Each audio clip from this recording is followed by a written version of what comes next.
Welcome back. Ħanaddu it-tieni parti tal-konferenza u nilqgħu magħna t-tliet kelliema li jmiss. In the second part of the conference, we have 3 speakers. Our next speaker is Cristina Quintano, who is a Norwegian Maltese publisher, translator and journalist. She is the editor-in-chief. Just don't turn it that way, it will do that. Okay. She is the editor-in-chief of the Norwegian culture magazine 55+, and she translates from English, Maltese, and Swedish and Danish into Norwegian. She owns the publishing house Quintano Publishing and has recently published texts by Trevor Zara and Pierre Meila in Norway. And this evening she is going to talk about publishing Maltese literature abroad. Yeah.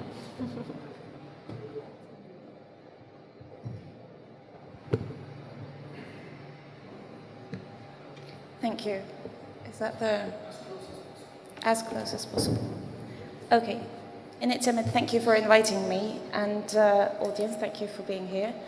The other speakers, extremely interesting talks. A special thank to Helga Zara, who took up the very interesting and important topic of recognizing the translation as profession. And to Kenneth Grimm, I think we could have a whole seminar on just literacy translation and the topics coming up there.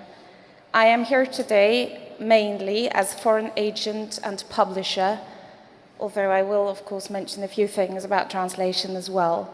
I was looking at the board on our right, or your left, and noticed that it's not written in Norwegian, but then of course I remember that Norway is not a part of the EU. There is, of course, a Swedish and Danish text on the board, and Swedish and Danish are so close to Norwegian that by introducing Maltese literature in Norway, we can see it as introducing it to Scandinavia as a whole. Norwegians, Swedish and Danish read each other's languages. To me, today's topic is especially interesting and exciting. I am here as a Norwegian publisher and as a foreign agent who burns deeply for introducing Maltese literature to Norway. It must be underlined that I am by birth half Maltese and half Norwegian, and I've grown up completely parallel in both countries, with a mother who is a Norwegian translator and a father who is at the tourism faculty at the University of Malta. This feels like not only a passion, but sort of a legacy that I'm obliged to leave behind. Therefore, before I start, I apologize in advance if I come across as critical. This is quite a new topic, bringing Maltese literature to Norway. As a Maltese translator, I am also relatively fresh. This has not been done before. I might say something that is actually not accurate for you as Maltese translators, so pardon me already. I could go on about this topic for hours, and I only have 15 minutes. And it's a short time, and I have a lot to say. Also, English is my 4th language, so if I say something wrong, forgive me there. There are, as far as I understand, many, many brilliant things being done regarding Maltese translation right at this minute, and also in promoting Maltese literature abroad. I've had many good talks with Maltese publishers, with translators, many of you here today, and also many discussions with Mark Camilleri, who is now roaming around in Frankfurt, looking at other people's book stands. I want to credit Malta for having some extremely fine and persistent translators, who I believe to be extremely strong in their languages, both the ones that they translate to and from. Much has been done, but there is still a long way to go when it comes to exporting the Maltese literature. The interesting thing about working so closely in 2 countries like Norway and Malta is that I have never seen 2 countries that are more different when it comes to their approach in creating and promoting literature. The 2 countries, though, are not that different. They both find themselves in the outskirts of Europe. They are as far apart from each other as it's possible to get in Europe, both geographically and climatically. I came back from Norway yesterday. It was snowing. Norway has exactly 10 times as many inhabitants as Malta, but it's still considered a very small country. And both countries have 2 official languages. For Norway, nobody except Norwegian understands any of them. But that is also where the similarity ends. I will present to you now how we import and export Norwegian literature, how our publishing industry is built up, and what works and what doesn't. When I say ours, it's because when it comes to publishing, I am a Norwegian publisher, and that is what I know best. We have a very well-functioning model. Some of it which might be used here and transferred to Malta. Some of it might be impossible to implement because Maltese publishing tradition has very deep roots and its own traditions. I always say if something is not broken, don't fix it. But maybe there are a few things we can see if we at least can try to mend or bend a little bit. In 2005, the French author Anna Gavalda published a book which became a huge bestseller and translated to 30 languages called Ensemble c'est tout. In Norwegian, this text was translated to the one Norwegian language that nobody speaks. It's a language that we only read. The Norwegian title is translated into Sammen er en mindre alene, which means together we are less alone. I think that that might be the key word to start the serious topic of exporting Maltese literature. Together we are less alone. We need to pull in the same direction, be it publishers, translators, editors, and all the different Maltese cultural organizations.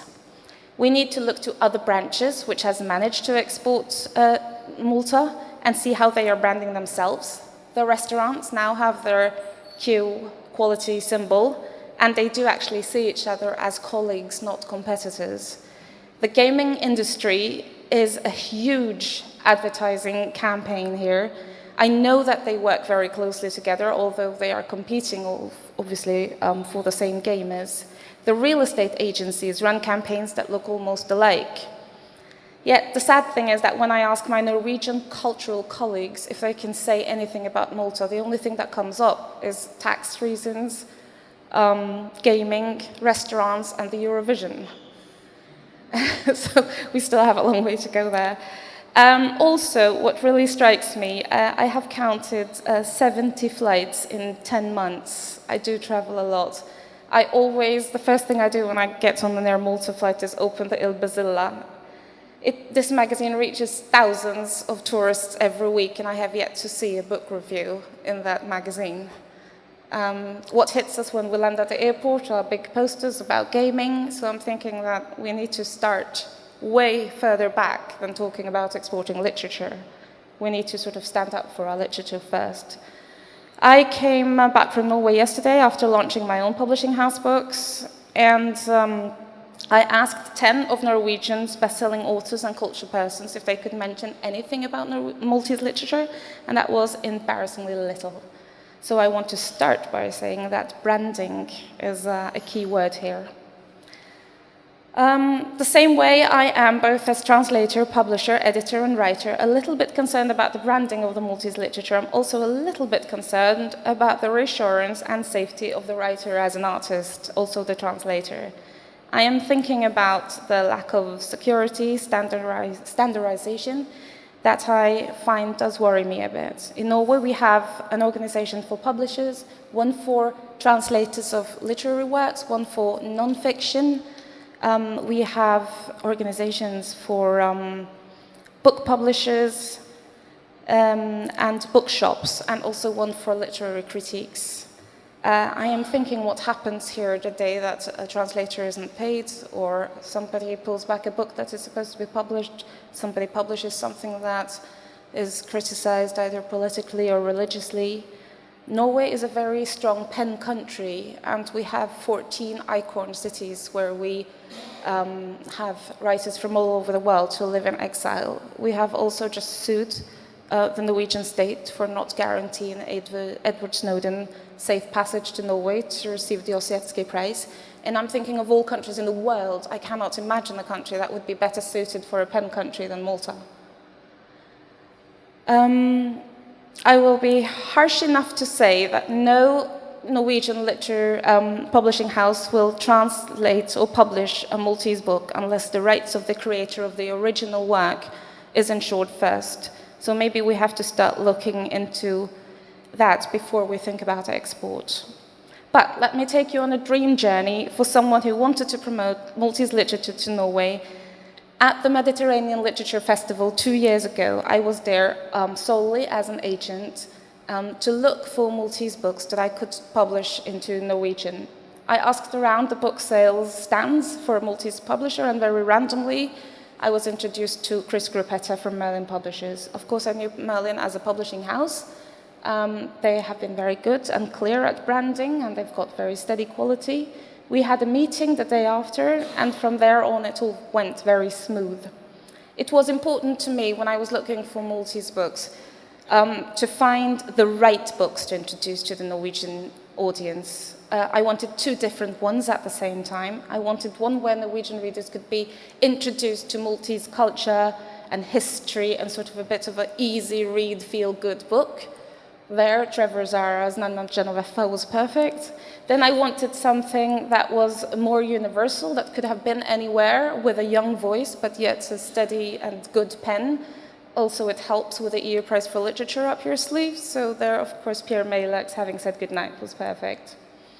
But I also had one very specific requirement that I think most foreign publishing houses are going to require, and that is the books must have a brilliant British translation to English, because although I read Maltese, the board of the Norwegian Culture Department and funding does not. And it was, of course, I was going to apply for the largest grant there was. And without the English-British translation, it would have been impossible. First, of course, was the contract that we had to make with Merlin. In Norway, that's quite easy. We have standardized contracts for everything. I was then the publisher of Svetlana Alexievich and Jackie Collins, and Pierre Meilac and Trevor Zara got exactly the same royalty as 2 of the world's best-selling authors. And for Norwegian publishing industry, that is normal and undiscussable. Then I applied as publisher, not as translator, for the most important grant that we have in Norway. Publishers can apply to the Art Council, of the Art Council buying a certain amount of books to ensure sales. If accepted, there is a fixed amount of 700 hardcover copies to ensure a certain amount of sales. So already both of the Maltese authors have been pre-bought by the Norwegian Culture Department and will be distributed to all Norwegian libraries.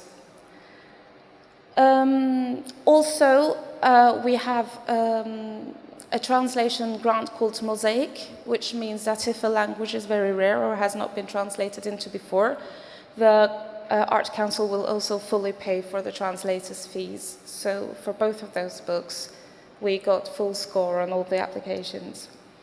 But of course, as a publisher, I didn't want to only reach the libraries, I wanted to reach the bookstores as well. So the process of introducing Maltese literature to a Norwegian audience started there. I asked the 2 authors to contribute into a yearly Christmas-winter anthology called The Christmas Gift. It looks like this. This is a pure charity publication. All the money that goes into this, I take with me to a chosen place that needs help. So last year I spent 4 months in the Greek island of Lesbos with the money that we got for this book. And we sold 3,000 copies in 3 weeks. So that means we had 20,000 euros to take with us for that aid work. This year is being given to Lebanon. I'm looking at your time now, desperate to finish my talk. Also, I knew that the Norwegian Literature Festival's topic for 2017 is former British colonies and their literature. So, of course, a perfect focus point for those two authors. That is why I've held back on publishing them in 2016, and they will be published early 2017. Also, Norwegian bookstores has a culture of 1st January every year, they return all the books that hasn't been sold. No Norwegian bookshops has a 2016 publication in 2017. So we have to time every publishing and exactly. So early, but not too early, so that sort of the Christmas gifts are out of. So both books will have, 11 months living time. All Norwegian books are first published in hardcover, then 1 year after, they are published in paperback. 1st of May the year after, so they have a year and a half living life in hardcover. They also have set prices, so they cannot be discounted before a year and a half after they're published. This is, of course, a dream way of publishing and translating. I knew the language, the authors were very much alive, I could call them and talk to them. I've had some amazing discussions with both of them. But, and both of them were already translated into English. Of course, this is not going to happen again, so where do we go from there? Foreign agents, where do they even start to find Maltese literature suitable for translations? I'm skipping a whole segment here. Because I live here in Malta, I find myself roaming around the Melitense part of Agenda, and I still have no idea where to start when it comes to finding what I'm going to translate. So the first thing that comes to mind is a digital book base where all the publishing houses publish a fragment of their publications, a short bridge translation of the first chapters, and a short biography of the writers. We have in Norway every year a catalogue that comes out called This Year's Books, and it usually comes out before the books are published. Also, the Norwegian National Library buys 5 copies of every single book that is published. So an agent can go to the National Library and sit there and look at what books have actually been published. The last thing I want to say, my time is out, is that Norwegian publishing industry is completely transparent. We go to each other's book launches. Something else would be looked at, it's a bit defensive actually. How many copies are sold of each book is published every month. We know exactly what publishing house has gotten which grants. And I think that making us aware of that competition makes us better publishers, better translators, and much better at exporting literature as well. I've got a lot more to say, but I'll stop there. Thank you very much.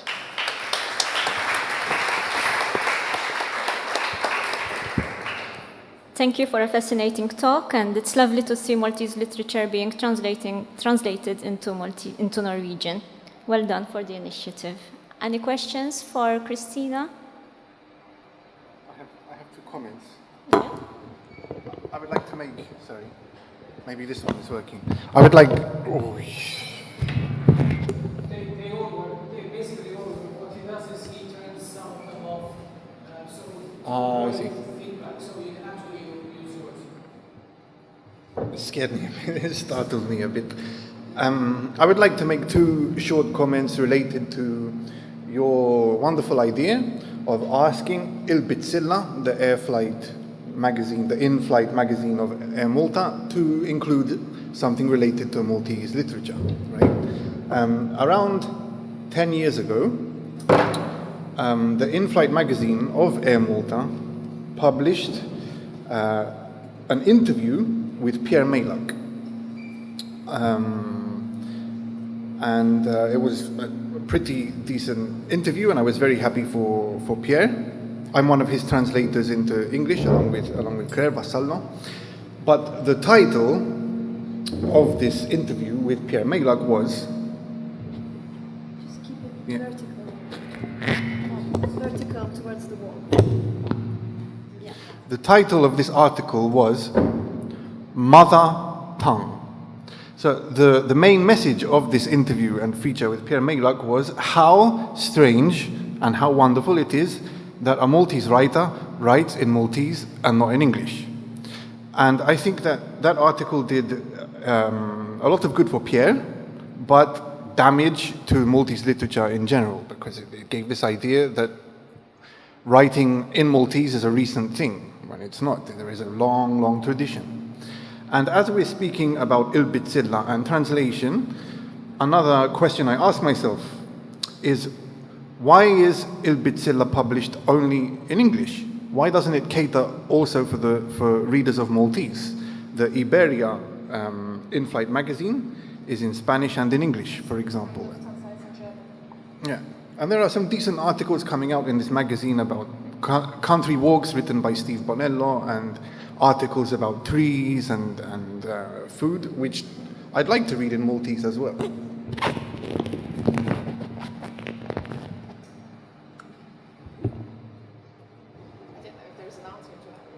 No, it was a comment. It was a comment. Mela. L-intervent li jmiss se jsir minn Antoine Kassar, li huwa kittib u traduttur. Bejn l-2006 u l-2015 kien jaħdem fid-Dipartiment tal-Malti tal-Kummissjoni Ewropea, fejn kien wieħed mill-konfundaturi tal-rivista L-Aċċent. Jgħid illi ilu jintilef fil-mapep minn mindu kien xkejken u t-taħdita tiegħu tal-lejla jisimha minn mappa għal mappa. It-traduzzjoni tkabbar il-Gżejjer. Fidejk, Antoine. Grazzi. Bonsoir. U grazzi l-Inizjamed tal-istedina. Ħanitkellem b'mod ġenerali ħafna fuq proġett li ilni għaddej fuq xi sentejn tlieta on and off ħafna bejn proġett u ieħor. L-idea, forsi xi ftit miġnuna, forsi le, hija li nipprova noħloq mappa tad-dinja u forsi wkoll atlas ċkejken bil-sien Malti. Mhux biss għal raġunijiet personali, għax nikteb ħafna fuq il-mapeb b'mod letterarju, iżda wkoll għal raġunijiet professjonali. Bħala traduttur tal-Kummissjoni Ewropea, kważi kull jum kont niltaqa' ma' isem ta' post, toponimu, ħlief f'każijiet fej it-toponimu ikun isem ta' pajjiż, ta' stat nazzjon jew belt ewlenija, sissa m'għandniex punt ta' referenza. Allura hemm raġunijiet professjonali wkoll għalija għat-tradutturi oħra u għal kittieba u anki il-kelliema ta' kuljum tal-Sien Malti. L-ewwel mistoqsija li tqum hija ċoħe mhux biss għala qed tagħmel dan ix-xogħol, għala nittraduċu l-ismijiet tal-postijiet. Għala huwa neċessarju li pereżempju flok London ngħidu Londra. Dan huwa eżempju wieħed minn miljuni ta' eżempji li jista' jkun hemm, dan huwa tapit mill-Afganistan, speċi ta' hija mappa politika tad-dinja, mhux bl-Arbi iżda bil-lingwa dari, li hija lingwa simili għal Farsi. Hawnhekk hawn kull stat nazzjon li sem miktub bid-dari. Wieħed jittraduċi l-isem ta' post, l-ewwel nett biex jiġi jaqbel mal-fonetika u mal-ritmu u mal-andament tal-lingwa propja. Iżda wkoll biex il-post in kwistjoni issir parti mill-kuxjenza ġeografika tagħna u ta' dik il-lingwa in ġenerali. Hemm differenza bejn London u Londra. London hija l-endonimu, jiġri l-isem ta' Londra bl-Ingliż fil-lingwa lokali jew nazzjonali. Londra tfisser London imma kif inħarsu lejna aħna bħala kelliema Maltin. Din ħanaqbiżha għax inkella ħanidħol f'ħafna sottillezzi. Ħanaraw l-ewwel nett x'inhuma r-riżorsi diġà eżistenti. Fej jidħlu l-ismijiet tal-pajjiżi, jiġifieri ġeografija politika, għandna żewġ listi, hemm il-lista importantissima fi żmiena ta' Joseph Aquilina fid-dizzjonarju tiegħu, u imbagħad hemm fil-gwida tal-istil interistituzzjonali tal-Unjoni Ewropea hemm il-famużi annessi A5, lista tal-pajjiżi nazzjon, li aħna bħala tradutturi tal-Unjoni Ewropea rridu nimxu magħha reliġjużament. U l-annes A10 li huwa l-lista tar-reġjuni Ewropej. Imbagħad mapep propja ma sibx ħafna. Niftakar miż-żmien meta kont l-iskola primarja tal-Rendi, kien hemm textbook li issa sar speċi ta' textbook leġendarju għax qatt ma reġgħet sibtu, textbook ta' social studies li kien fih ftit mapep bażiċi bil-Malti. Fil-librerija pubblika tal-Rendi sibt dan it-textbook tal-Lizio Zerafa, il-ġeografija mis-sensiela qara f'pajjiżek. Interessanti li fuq il-qoxra għaw dexu kemmuna tresqu l-isfel.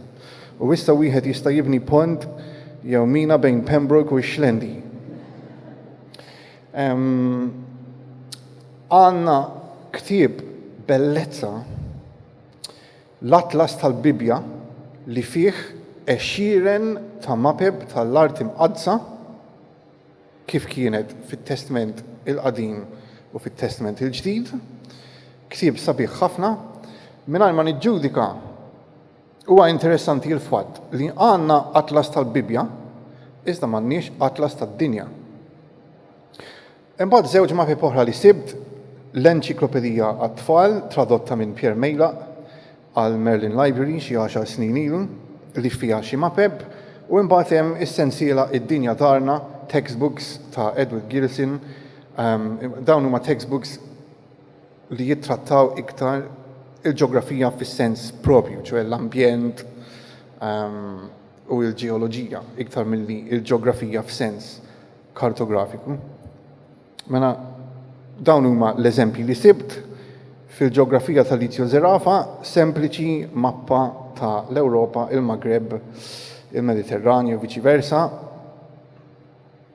li tillimita ruħa għall-istati nazzjon, prattikament. Din hija mappa eċċitanti ħafna mill-Enċiklopedija ta' Pierre Mejla, għax naħseb li hija l-ewwel jew tal-aqqas hija l-ewwel mappa tad-dinja jew mappa mundi li jiena rajt bil-Malti. U mid-dinja darna hemm xi mapep din hija mappa tal-qxur tettoniċi. Ma fihomx mapep kartografiċi għax mhuwiex il-punt ta' dawk il-kodba. Issa, jekk għaddejtu mill-ajruport riċentement, forsi iltqajtu ma' din il-mappa li kienet hemm u forsi għadha hemm bl-Ingliż u bil-Malti. U meta rajthom mill-bogħod vera fraħt għax qed isir sforz mid-Direttorat għall promozzjoni tas-saħħa u l-prevenzjoni tal-Mart biex ikollna mapep bil-sir Malti, iżda ma nafx kemm huwa viżibbli. Apparti l-fatt li m'hemmx l-artikli u dik hija kwistjoni oħra, wieħed jista' jiddeċiedi li jħallihom barra għal skopijiet informattivi. Iżrael miktuba bil-J, Korea miktuba bil-J u l-ismijiet tal-ibħra tħallew bl-Ingliż. Red Sea u Arabian Sea. Allura, isiru sforzi imma wieħed ma jagħmilx passi ieħor jew xogħol kif ngħidu nnofs leħja. Spiss talaqqas fid-dinja letterarja meta nkunu nixtiequ inqabblu lilna nfusna bħala gżira nazzjon ma' gżira oħra li hija nazzjon inħarsu lejn l-Iżlanda. Mill-Iżlanda għandna ħafna x'nitalmu fejn tidħol politika kulturali, pereżempju. U fittixt atlas tad-dinja jew mappa tad-dinja bl-Islandiż fuq l-internet u minflok ħbadt f'din. Dan huwa d-dettall minn naħseb li kien atlas tal-Ewropa bil-lingwa tal-Gżejjer Faroe, bil-Faroese. Il-Faroese hija lingwa mitkellma minn 66,000 ruħ. Ġifieri 1/6 tal-popolazzjoni tagħna. U meta tara mappa bħal din tradotta bil-Faroese tgħid għala ma jistax ikollna waħda bil-Malti wkoll. X'inhu iżomna lura? Allura jien għandi din il-ħolma stramba jew miġnuna li xi darba mappa bħal din tan-National Geographic inkun nista' nħares lejha u naqra mhux neċessarjament bl-Ingliż iżda għal darba bil-Malti. U nixtieq ukoll li isfel net jekk tkunx tan-National Geographic jew le, mhix importanti, imma l-isfel net ikollna il-kelma id-dinja, politika jew fiżika. Jien ħa nifoka iktar fuq il-ġeografija fiżika għaliex il-ġeografija politika tiddependi minn dik fiżika, l-ismijiet tal-istati nazzjon, tal-bliet, eċċetera, huma bbażati fuq it-toponimi propri fiżiċi. Kif jgħid il-Malti bejn il-kliem u l-fatti hemm il-baħar jikkumbatti. Din hija mappa tal-iktar punt fil-beach tal-Afrika kif jidher mill-punent mix-xellug sal-lemin. Naraw per eżempju il-gżira Robben Island, Belt il-Kap jew Cape Town, u fuq kollox jiena żil din il-mappa għax naraw fit-tarf dak li bl-Ingliż jissejjaħ the Cape of Good Hope, għax hemm espressjoni Ingliża to round the Cape of Good Hope, li tfisser li tereb xkiel kbir u l-biżgħat kollha li hemm marbutin ma' dak ix-xkiel. Iktar tard nistgħu naraw proposti ta' toponimi Maltin għal Cape of Good Hope. Qabel ma nitraduċu set ta' toponimi, jew toponomija, jew mappa, hemm ħafna mistoqsijiet li jridu naffaċċaw. Biex noħolqu kriterji sodi, l-ewwel irridu naraw x'jeżisti, x'inhuma l-forom Maltin ġa eżistenti u l-varjanti bejniethom. U rridu niġġieldu wkoll, niġġieldu hija kelma daqsxejn estrema, irridu nirsistu il-pressjoni tal-Ingliż, għax anki fejn hemm toponimi Maltin stabbiliti, l-Ingliż qiegħda tagħmel ħafna pressjoni. Każ klassiku, Brussell, ħafna minna u ġieli anke jien kultant inlissen Brussels. U ma nafx kemm il-darba wara li qed il-kelma il-Lussemburgu kellni nikkorreġi ruħi bil-kelma Luxemburg biex niftiem. Jista' jkun li l-aċċent tiegħi huwa fattur ukoll imma xorta waħda. Il-Lussemburgu hija forma li qiegħda fid-dizzjonarju tal-Kwilina u naħseb li hija forma trasparenti. Eżempju ieħor tal-pressjoni tal-Ingliż meħud minn forum dwar it-tiġien. Min jaf Marija Pija kif sejra Venice? Venice flok Venezia. Huwa eżempju li issorprendini ftit għax għandna l-kelma Venezia u hija iktar qrib It-Taljan, il-lingwa lokali. Jista' jkun li meta wieħed jaħseb Venezia bħala oġġett ta' konsum, bħala post turistiku, tiġi f'moħħna l-kelma Venice flok Venezia, ma nafx, jista' jkun hemm dak il-fattur kummerċjali. Fit-toponomija tagħna stess hemm ismijiet bil-Malti li donhom sparixxew. Ma nafx li qalt rajt jew smajt il-forum il-gżira Manuel bil-O jew bil-W. Manuel Island biss nisma' iżda 2 minutes. Sibt eżempju wieħed biss f'past paper ta' skola primarja ħażabbar fejn miktub il-gżira Manuel. Ovvjament hawnhekk hawn sforz edukattiv biex wieħed jerġa' jdaħħal il-forma il-gżira Manuel. Ħanimxi lej it-tmiem għax kont ħanurikom x'għamilt sissa fil-kontinenti, l-Afrika u l-Amerika t'isfel, u issa ġejt fil-fażi li jmiss u bis-saħħa ta' din il-konferenza speċi għamilt iktar progress. Wara l-Afrika u l-Amerika t'isfel wasalt fil-Baħar Karibew. U fil-Baħar Karibew hemm ħafna gżejjer u hemm ħafna, insomma hemm 7 kategoriji differenti ta' isem ta' gżira bl-Ingliż. U il-mod kif jiġu tradotti ħajiddependi mill-kategorija u mis-sottokategoriji wkoll. Meta niġu għat-traduzzjoni tal-ismijiet tal-gżejjer, hemm ċerti konsiderazzjonijiet preliminari. Kifet jiena qed niffoka iktar fuq il-ġeografija fiżika, imma meta niġu għal-gżejjer, partikolarment dawk tal-Karibew fejn hemm storja kolonjali twila,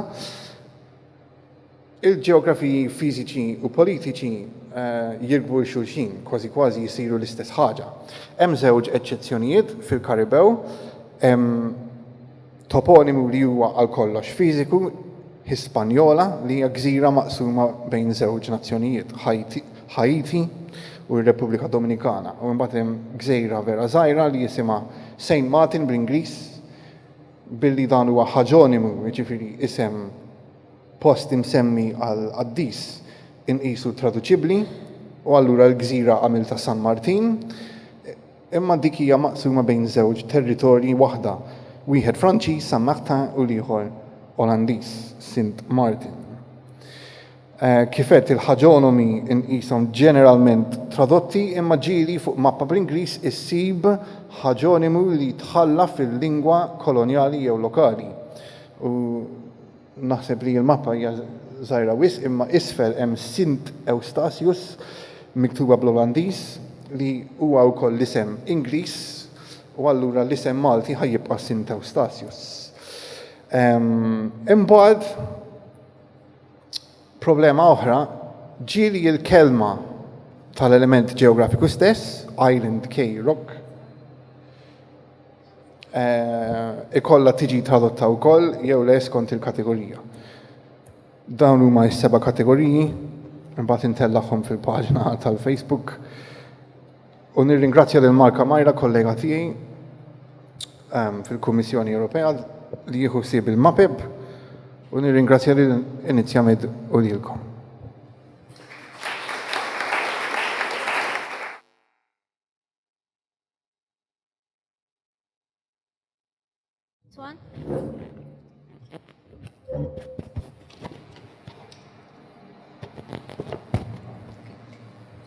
Grazzi Antoine, proġett verament interessanti. Hemm xi mistoqsijiet għal Antoine?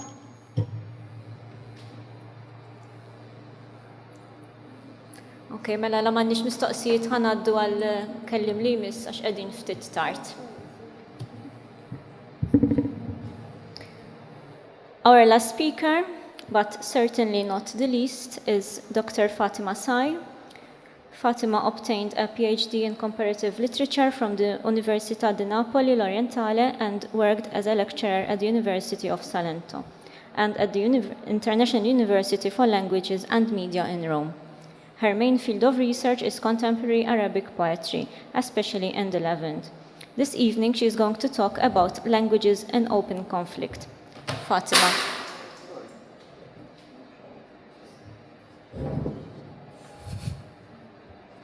No problem. I give you the floor.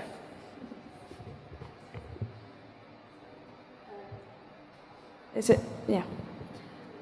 Thanks for the introduction. Thanks to Inizjamed for having me here. I'd like to give you just at this time a few quick inputs or reflection proposals about a key word in the Arab context in general and how it affects cultural production and ultimately translation. That is conflict. Let me just fix the PowerPoint.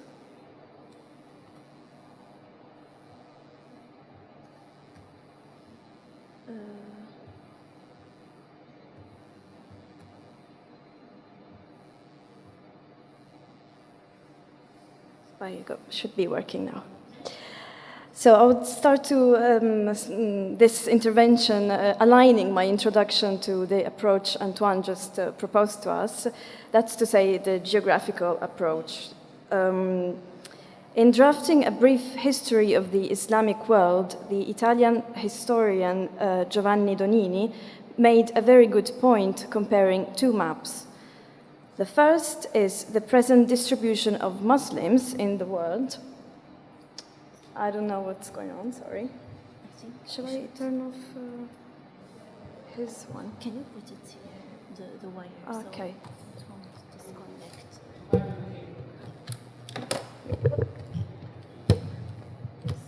There we go.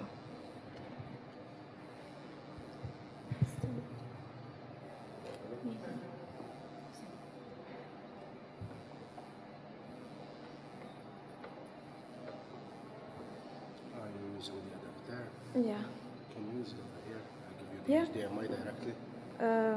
Not really, because I'm using two.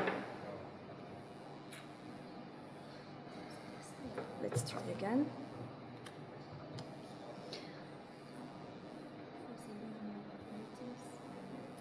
The adapter. Okay, I'm gonna use it from there. Sorry.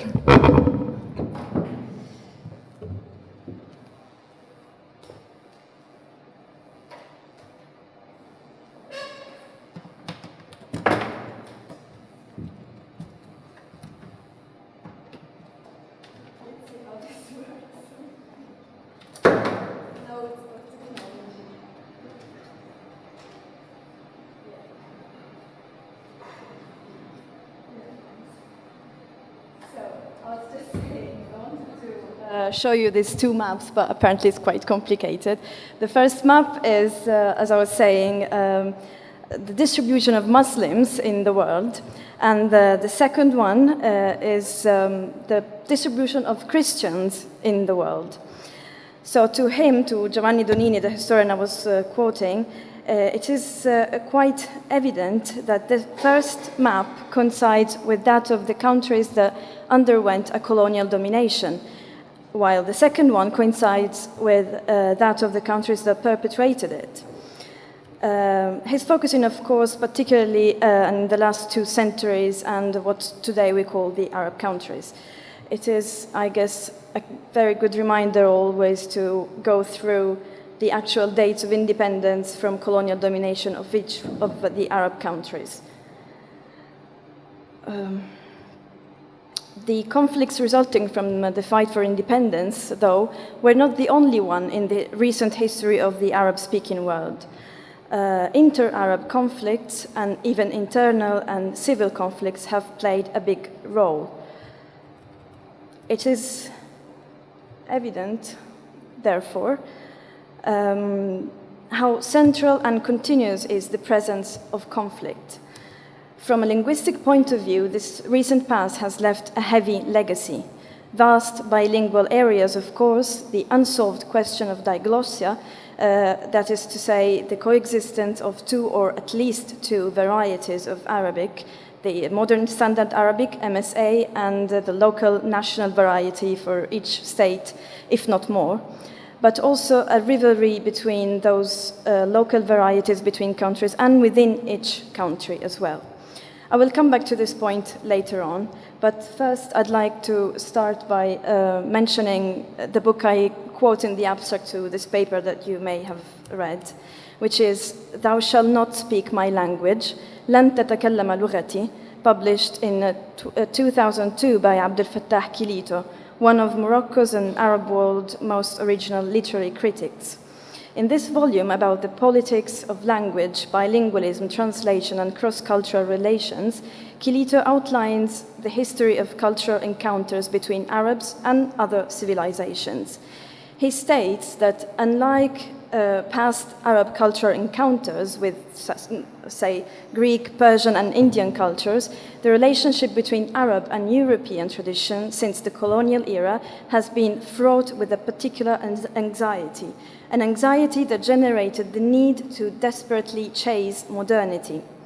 Through a close reading of a variety of texts of classic authors like Al-Jahiz, Abu Nawas, Al-Ma'arri, Kilito is able to demonstrate that in the classic period it is incontrovertible that the poetry of other peoples did not interest Arabs. Moreover, they didn't believe that their poetry should be translated either. As it happened, Arabic literature had no competitor or almost no opponent to speak of. For sure, the concept of literature was different in the classical than in the modern era, and this transition from the classic to the modern period is where the fracture happened. The turning point in Kilito's view shall be read in the words of Ahmed Faris al-Shidyaq in his Kitab al-Rihla, of which I discovered in these days the National Library of Malta holds the first original edition. Ahmed Faris al-Shidyaq, 1805-1887, was a scholar, writer, journalist, and important translator as well, who grew up in present Lebanon, and then here in Malta, I guess he was director of the printing press of American missionaries, besides teaching Arabic, apparently. So the Rihla, this book he wrote, is the diary of his journey to Europe, where he describes his first visit to European countries and the cultural shock he lived witnessing the difference in contexts. This is an excerpt. This is what he has to say about Europe. I'm going to just quickly go through it. As God in my witness, notwithstanding all the many strange and wonderful things I saw in those lands, I was ever depressed to think about our country, lack of civilization, skill, and artistry comparable to theirs. But then I would find some consolation in thinking that our people are distinguished by their good character and generosity, which outshine shameful faults, and especially by their vigilance in guarding their honor against disgrace, and so on and so forth. So how did the imbalance between our country and that country came about is the question. He continues, he goes on and says, Muslims were the beacon of civilization and arts in olden times, and they were role models in virtue and accomplishment, and now things have turned upside down, so that the students, Europeans, have become the teachers. While the teachers, Muslims, have become the students, or rather they are now obliged to learn from those people. I'll leave it here for Shidyaq, and I'll go back to the internal conflictuality I was talking about before, and jump forward in time.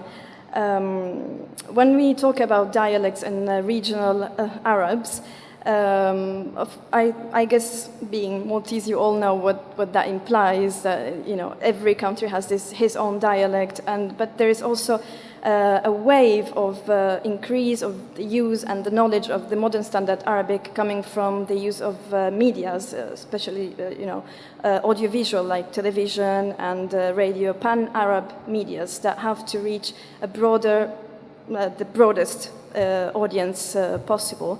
So they speak the modern standard Arabic. But another phenomenon that's very interesting to me of this coming back of the modern standard Arabic comes from another conflict area as well, another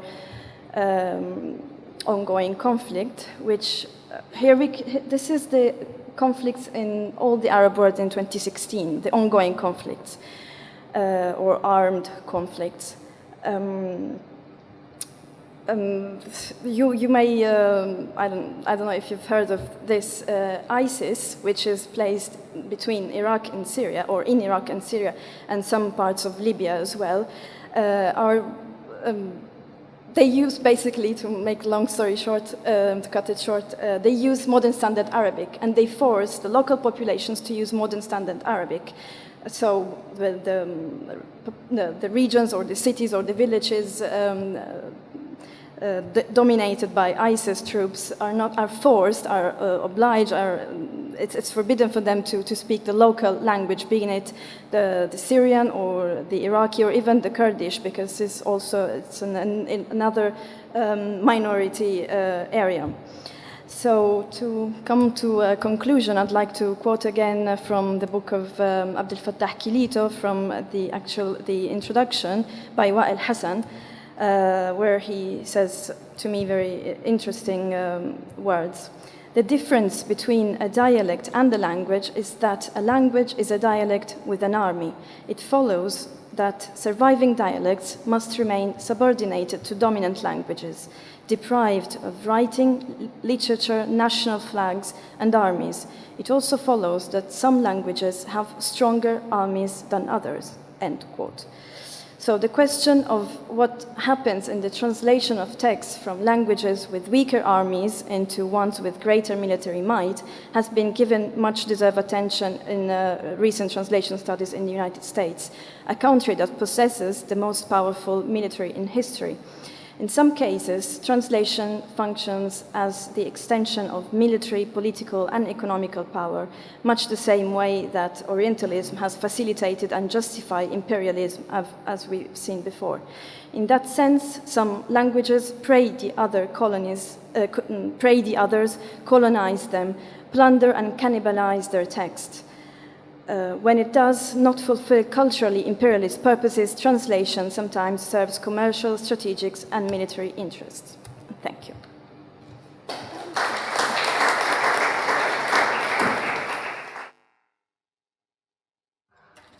Thank you, Fatima, for your very interesting and insightful talk. We have time for one last question. Who would like to ask the last question?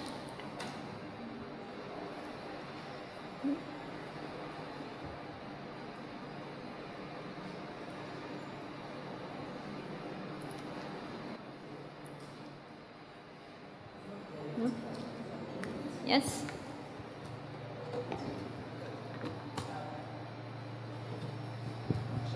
Hello, hello. That was a very, how can I say? You're looking at translation, you know, from a completely different perspective. Sort of, we normally look at translation as a very useful tool, and of course, I'm sure you do that too. But here you're also looking at other sides of translation, which are perhaps less apparent. Do you think this conflictual side, this very dubious use of the dominant variety of language is particularly pronounced in what we call the Arab world today?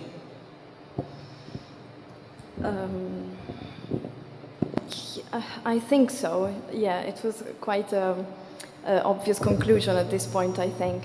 But it's also, to put it in a very, very simple way, it's just an easier way to provide a military group which is composed by, you know, so many people coming from all around the world. And it's, of course, the choice of modern standard Arabic is not an innocent one. It's not just for practicality. It's because they base even their day-to-day language on the religious variety of the Arabic, which is the Quranic one.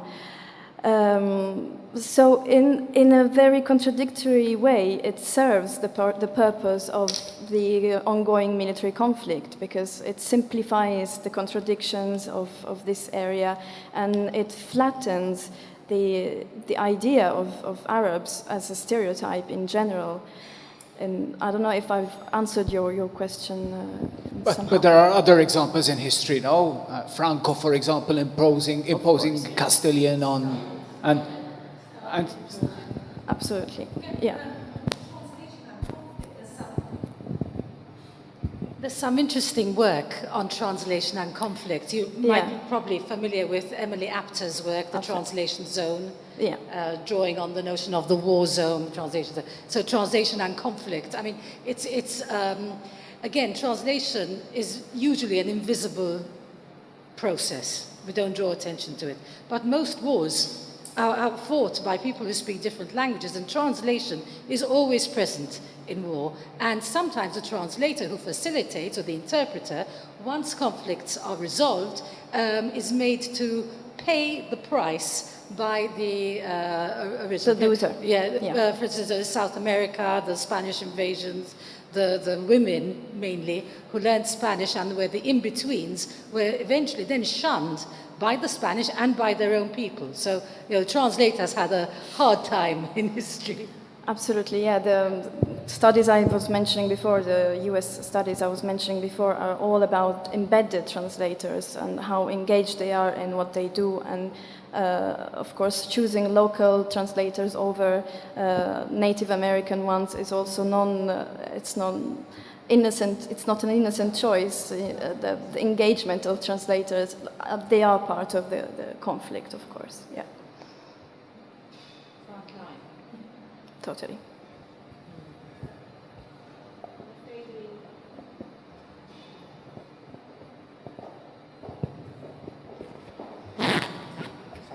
Okay.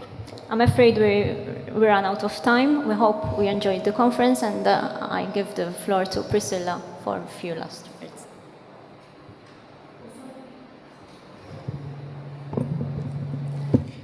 Wasalna fl-aħħar ta' din il-konferenza. Fissem Inizjamed nixtieq nirringrazzja lill-kelliema kollha li ħadu sem. Nirringrazzja wkoll b'mod speċjali lis-Sur Brian Boħaġar tal-inizjattiva u tal-ħidma tiegħu. Din hija t-tieni konferenza li organizzajna flimkien u tnejn kienu esperjenzi pożittivi ħafna. It-tim organizzattiv kien magħmul minn Beverly Aġus, Kita Zoppardi, Dorjen Bonello, Elena Cardona, Lian Ellul, Claudia Gauci, Adrian Grima. Ħajru koll il-Justine Somerville tal-interventi tagħha fuq Twitter. Issa nistidnukom għal ftit ikel u xorb fuq it-terrazzin biex tkomplu d-diskussjoni b'mod informali. Grazzi tal-attendenza u s-sem attiv tagħkom f'din il-konferenza.